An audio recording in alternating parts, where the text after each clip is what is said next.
മാന്യപ്രേക്ഷകർക്ക് എൻ്റെ പ്രണാമം. ഭഗവത്ഗീതയിൽ സമുജ്വലമായ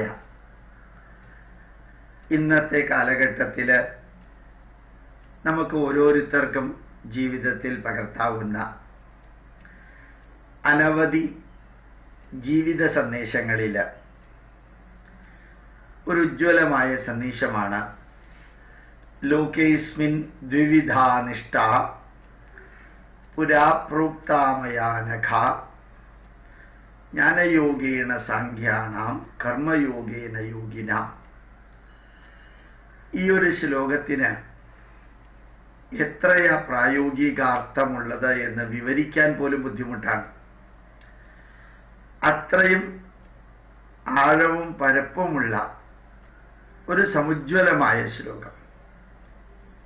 51 നൂറ്റാണ്ടുകൾക്ക് മുമ്പ് കുരുക്ഷേത്ര ഭൂമിയിൽ സ്വന്തം രാഷ്ട്രത്തിൽ അധർമ്മവും അനീതിയും അന്യായവും അസത്യവും നിറഞ്ഞു നിൽക്കുമ്പോൾ അതെല്ലാം നിറഞ്ഞു നിൽക്കാൻ കാരണമായ വ്യക്തികൾ രാഷ്ട്രഭരണത്തിൽ വരികയും അവര് തിന്മയിൽ നിന്ന് നന്മയിലേക്ക് മാറാൻ മനസ്സില്ലാത്തവരാവുകയും ചെയ്യുമ്പോൾ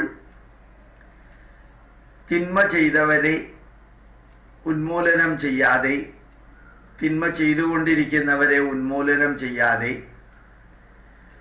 തിന്മയില്ലാതെയാവില്ല. ഒന്നുകിൽ തിന്മ ചെയ്യുന്നവരുടെ മനസ്സ് മാറി അവർ നന്മയിലേക്ക് മാറണം.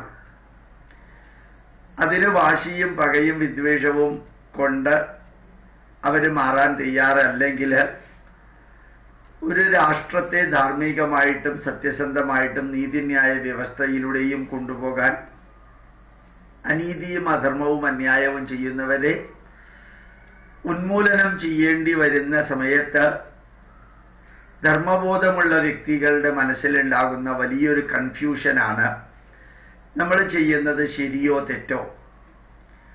ഒരു വ്യക്തി കുടുംബത്തെ നശിപ്പിക്കാൻ തയ്യാറായാൽ ആ വ്യക്തിയെ നശിപ്പിച്ചിട്ട് കുടുംബത്തെ സംരക്ഷിക്കണം. ഒരു കുടുംബം സമൂഹത്തിന്റെ നിലനിൽപ്പിന് വെല്ലുവിളിയായാൽ ആ കുടുംബത്തെ ഉന്മൂലനം ചെയ്ത് സമൂഹത്തെ നിലനിർത്തണം. ഒരു സമൂഹം രാഷ്ട്രത്തിന്റെ നിലനിൽപ്പിന് ചോദ്യചിഹ്നമായാൽ ആ സമൂഹത്തെ വൈപ്പ് ഔട്ട് ചെയ്തിട്ട് രാഷ്ട്രത്തെ നിലനിർത്തണം. ഏതെങ്കിലും ഒരു രാജ്യം ലോകത്തിന്റെ നിലനിൽപ്പിന് തന്നെ വെല്ലുവിളിയായാൽ ആ രാജ്യത്തെ ഇല്ലാതെയാക്കി ലോകത്തെ നിലനിർത്തണം. ഇത് ചാണക്യ നീതിസാരം. ഒരു സമൂഹം തന്നെ രാഷ്ട്രത്തിൽ അധർമ്മവും അനീതിയും അന്യായവും നിലനിർത്തുമ്പോൾ അതില്ലാതെയാക്കാൻ ഇറങ്ങി പുറപ്പെടുന്നവര് ആദ്യം ഒരുപക്ഷെ അവഹേളനാത്മകമായിട്ടുള്ള കുറെ കാര്യങ്ങൾ കേൾക്കേണ്ടി വരും. പിന്നെ അത് എതിർപ്പിന്റെ രൂപത്തിൽ ആയി മാറും. അവഹേളനം എതിർപ്പായി മാറും. പിന്നെ ആൾക്കാരത് സ്വീകരിക്കാൻ തുടങ്ങുന്ന 3ാമത്തെ ലെവലിലേക്ക് എത്തും. അങ്ങനെ അവഹേളനവും എതിർപ്പും ഒന്ന് മാനസികമായിട്ട് സ്റ്റാൻഡ് ചെയ്യണമെങ്കിൽ, സഹിച്ച് മുമ്പോട്ട് പോകണമെങ്കിൽ കുറേ ഉപദേശങ്ങൾ ആവശ്യമാണ്. അങ്ങനെ അർജുനന്റെ ക്രൈസിസ് ആയിട്ട് മനസ്സിൽ എന്ത് ചെയ്യണമെന്ന് സംശയം വന്ന സമയത്താണ് ഭഗവത്ഗീത ഉപദേശിച്ചു കൊടുത്ത അതിൽ അർജുനനോട് കൃഷ്ണൻ പറയുന്ന ഒരു ശ്ലോകമാണ് ഞാൻ കുറച്ചു മുമ്പ് പറഞ്ഞത്. അസ്മിൻ ലോകെ, ഈ ലോകത്തില് നിഷ്ഠാദ്വിവിധ, 2 തരത്തിലുള്ള കർമ്മമാണ്, നിഷ്ഠയാണ്, 2 വിധത്തിലുള്ള പന്ഥാവാണ് നമുക്കുള്ളത്. ഏത് വ്യക്തിക്കും ഏറ്റവും താഴെക്കടയിൽ academically, intellectually, socially, spiritually, psychologically, financially, economically ഇരിക്കുന്ന വ്യക്തിക്കും, ഏറ്റവും താഴെ ഇരിക്കുന്ന വ്യക്തിക്കും, ഇതിൽ ഏത് വിഷയത്തിൽ ഏറ്റവും ഉയർന്ന നിലവാരത്തിൽ ഇരിക്കുന്ന വ്യക്തിക്കും അഡോപ്റ്റബിളുമാണ്, അഡാപ്റ്റബിളുമാണ്. ഈ ഒരു വരി ധാരാളം വ്യക്തികൾ എനിക്ക് ഇമെയിൽ അയക്കാറുണ്ട്, ഫോണിൽ സംസാരിക്കാറുണ്ട്. ഞങ്ങൾ എന്താ ചെയ്യേണ്ടത് സാറേ? ഈ ദൗത്യത്തിൽ ഞങ്ങൾ വളരെയധികം ഇൻവോൾവ് ചെയ്യാൻ ആഗ്രഹിക്കുന്നു, പക്ഷെ എന്താ ചെയ്യേണ്ടത്? അവർക്ക് എല്ലാവർക്കും കൂടിയാണ് ഈ 51 നൂറ്റാണ്ട് മുമ്പ് കൃഷ്ണൻ നൽകിയ ഈ ഉപദേശം പ്രായോഗികമാകുന്നത്. 2 തരത്തിൽ കാര്യം ചെയ്യാം. ഒന്ന്, ജ്ഞാനയോഗേണ സാഖ്യാനാം, അറിവ് നേടി അറിവ് കൊടുക്കുന്ന യജ്ഞം ചെയ്യാം. പഠിച്ചു പഠിപ്പിക്കുക. പണ്ട് വിദ്യാർത്ഥികളെ മുമ്പിലിരുത്തിയിട്ട് വേണം അധ്യാപകനെ പഠിപ്പിക്കാൻ.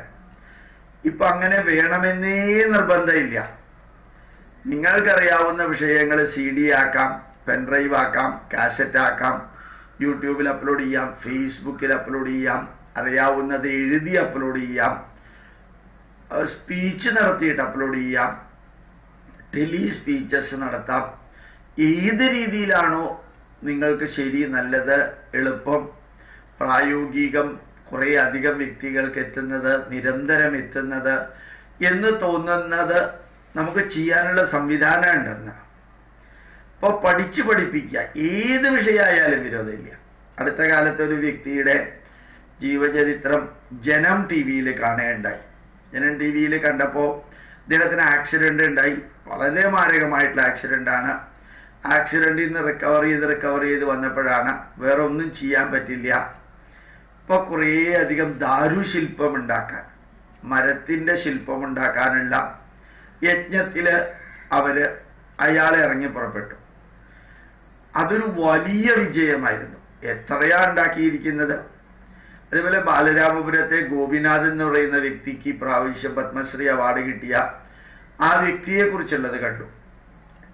ഒന്ന്, ഇവർ രണ്ടുപേരും കർമ്മയോഗികളുമാണ്, ഭാഗികമായിട്ട് ജ്ഞാനയോഗികളുമാണ്. അറിവ് നേടി അറിവ് കൊടുക്കാം. ഇപ്പൊ ഈ ദാരുശില്പം പഠിപ്പിക്കാൻ ധാരാളം സംവിധാനങ്ങൾ അദ്ദേഹം ഉണ്ടാക്കുന്നുണ്ട്. ധാരാളം വിദ്യാർത്ഥികൾ വരുന്നുണ്ട്. മറ്റേ ആൾ നെയ്ത്ത് തൊഴിലാളിയാണ് ഗോപനാഥൻ, ബാലരാമപുരം കൈത്തറി. 10,000-20,000 പേർക്ക് ട്രെയിനിങ് കൊടുത്തിട്ടുണ്ട്. നല്ല ഇൻകം ഉള്ള രീതിയിൽ അവർ ജീവിക്കുന്നുണ്ട്. അപ്പോ അറിവ് നേടി അറിവ് കൊടുക്കുന്ന ഒരു കർമ്മം നിങ്ങൾക്ക് ഏറ്റെടുക്കാം. ജ്ഞാനയോഗേന സാങ്ക്യാണ്. അത് യൂട്യൂബിലൂടെ, ഫേസ്ബുക്കിലൂടെ, ഇമെയിലിലൂടെ, വാട്സപ്പിലൂടെ, SMS-ലൂടെ ബോറിംഗ് ആവാത്ത വിധത്തിൽ കൊടുക്കുന്ന ഒരു മഹായജ്ഞം ഏറ്റെടുക്കാം. കർമ്മയോഗേണ യോഗിന. അടുത്തത് വളരെ ഇമ്പോർട്ടൻ്റ് ആയിട്ടുള്ള ഒന്നാണ്. ധാരാളം വ്യക്തികൾക്ക് ഇന്റലക്ച്വലി കപ്പാസിറ്റി, കമ്മ്യൂണിക്കേറ്റീവ് പവർ ഉണ്ടായിന്ന് വരില്ല. പക്ഷെ അവർക്ക് കർമ്മയോഗികളാവാം. തൊട്ടടുത്തുള്ള അമ്പലത്തിലെ കാര്യങ്ങളിൽ പങ്കെടുക്കാം. ആ അമ്പലത്തെ അൾട്രാ മോഡേൺ ആക്കുന്ന വിധത്തിൽ ക്ലീൻ ആൻഡ് നീറ്റ് ആക്കാം. അതല്ല, അവിടെയുള്ള റെസിഡൻഷ്യൽ അസോസിയേഷനിലെ വർക്കിൽ പങ്കെടുക്കാം. അല്ലെങ്കിൽ ഞാൻ ഇന്നും പറയാറുള്ള മാതിരി മാതാ അമൃതാനന്ദമയുടെ അടുത്ത് എന്നിട്ട് നമസ്കരിച്ചിട്ട് അവരുടെ മുമ്പിൽ ചെന്ന് നിൽക്കണമെന്നൊന്നും നിർബന്ധമില്ല. അവരുടെ കർമ്മമണ്ഡലത്തിൽ പ്രവർത്തിക്കാം. ധാരാളം നല്ല ആക്ടിവിറ്റികൾ അമ്മ ചെയ്യുന്നുണ്ട്. ധാരാളം നല്ല ആക്ടിവിറ്റികൾ സായിബാബയുടെ പ്രവർത്തകർ ചെയ്യുന്നുണ്ട്. അങ്ങനെ ശ്രീ രവിശങ്കറിന്റെ അവനവന് മോക്ഷം കിട്ടാനും സ്വർഗത്തിലേക്ക് പോകാനും വേണ്ടി ചെയ്യേണ്ട കാര്യമില്ല. മറിച്ച് പരേഷാമുപകാരായ ജീവതി സയേവ ജീവതി. മറ്റുള്ളവരുടെ നന്മയ്ക്ക് വേണ്ടി ജീവിക്കാം. അത് ഒറ്റയ്ക്ക് ചെയ്യാൻ സാധിക്കുന്നത് ഒറ്റയ്ക്ക് ചെയ്തുകൊണ്ടേയിരിക്കാം. പലപ്പോഴും ഒറ്റയ്ക്ക് ചെയ്യുമ്പോഴത്തേക്കും വലിയ വലിയ കാര്യങ്ങൾ ഏറ്റെടുക്കാൻ ബുദ്ധിമുട്ടുണ്ടാവും. അപ്പോ ഒറ്റയ്ക്കാണെങ്കിൽ ഒറ്റയ്ക്ക് ചെയ്യാം. വിശ്വ ഹിന്ദു പരിഷത്ത് പ്രവർത്തിക്കുന്നുണ്ട്, വിദ്യാർത്ഥി പരിഷത്ത് പ്രവർത്തിക്കുന്നുണ്ട്, ധാരാളം സംഘടനകളുണ്ട്. SNDP ഉണ്ട്, NSS ഉണ്ട്. ഇനി ക്രിസ്ത്യൻസിനും മുസ്ലിംസിനും നന്മ ചെയ്യുന്ന അവരവരുടെ സംഘടനയിൽ, മതാധിഷ്ഠിതമായിട്ടുള്ള സംഘടനയിൽ പ്രവർത്തിക്കണമെങ്കിൽ അങ്ങനെ പ്രവർത്തിക്കാം. മതമില്ലാത്ത സംഘടനകളിൽ പ്രവർത്തിക്കണമെങ്കിൽ അങ്ങനെ പ്രവർത്തിക്കാം. ഏത് തരത്തിലുള്ളതാണെങ്കിലും ശരി, കർമ്മയോഗികളാവുക. കഴിയുന്നത്രയും തിരിച്ച് ബൊക്കയും പൊന്നാടയും അവാർഡും പ്രതീക്ഷിക്കാതെ അങ്ങോട്ട് ചെയ്യാം. ലഭിക്കുകയാണെങ്കിൽ തിരസ്കരിക്കണമെന്നല്ല, അതിനുവേണ്ടി പ്രവർത്തിക്കാതെ, അതിനുവേണ്ടി മാത്രം പ്രവർത്തിക്കാതെ നിരന്തരം ഒരു കർമ്മയോഗിയാവാം. ശരിക്കും നമ്മളുടെ ശരീരം നമ്മൾ പോകുന്ന സ്ഥലത്തേക്ക് വരും. നമ്മളുടെ മനസ്സ് നമ്മൾ ചിന്തിക്കുന്ന സ്ഥലത്തേക്ക് വരും. നമ്മൾക്ക് ഈ BP-യുടെയോ ഡയബറ്റിക്സിൻ്റെയോ മറ്റ് രോഗങ്ങളുടെയോ ആക്രമണം പോലും നമുക്ക് നേരിടാൻ സാധിക്കും നിരന്തരം കർമ്മനിരതമായ ഒരു ജീവിതം നയിക്കുകയാണെങ്കിൽ. അപ്പോൾ ശരീരം കൊണ്ട് ചെയ്യാവുന്ന വർക്കുകളിനെയാണ് കർമ്മയോഗം എന്ന് യഥാർത്ഥത്തിൽ പറയാം. പിന്നെ അതല്ലാത്തതുമാവാം.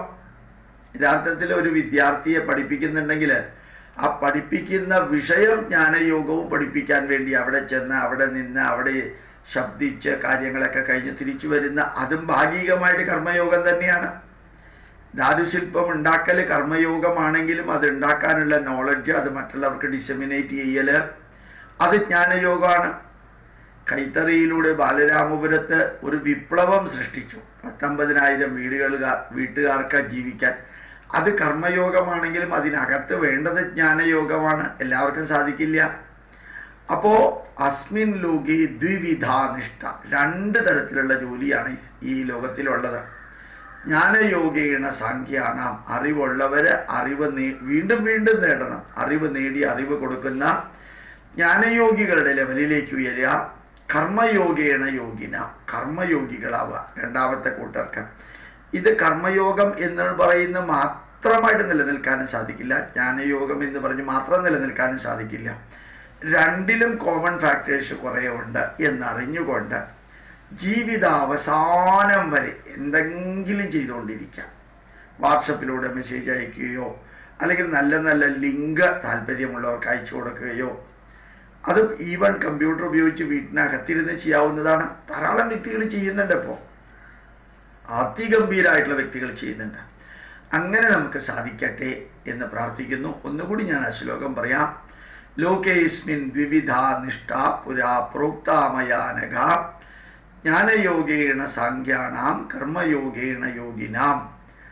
അല്ലയോ അർജുന, അനഘ എന്ന് പറഞ്ഞ പാപമേൽക്കാത്ത അർജുന, പാപമേൽക്കാത്തവനെ, തിന്മ ചെയ്യാത്തവനെ, ഈ ലോകത്തില് 2 തരത്തിലുള്ള നിഷ്ഠയാണ്, പന്ഥാവുകളാണ്, കർമ്മമാർഗങ്ങളാണ് ഉള്ളത്.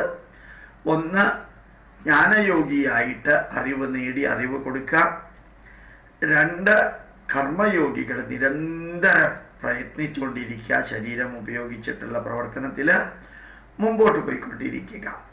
ഇത് എനിക്കും നിങ്ങൾക്കും ജീവിതത്തിൽ പകർത്തുമ്പോൾ നമ്മുടെ ജീവിതം കുറേ കൂടി വിരസതമല്ലാതെയാണ്, എനർജറ്റിക് ആവും, വളരെയധികം സംതൃപ്തി ഉണ്ടാവും. ജീവിതത്തിൽ ഏത് പ്രശ്നം ഉണ്ടെങ്കിലും അതിനേക്കാൾ അപ്പുറത്ത് നമുക്ക് ഈ 2 പ്രവൃത്തികൾ, 2 പന്ഥാവുകളിൽ ഏതെടുത്താലും 2 മിക്സ് ചെയ്തെടുത്താലും നമുക്ക് പ്രയോജനം ഉണ്ടാവും. പ്രണാമം, നമസ്കാരം.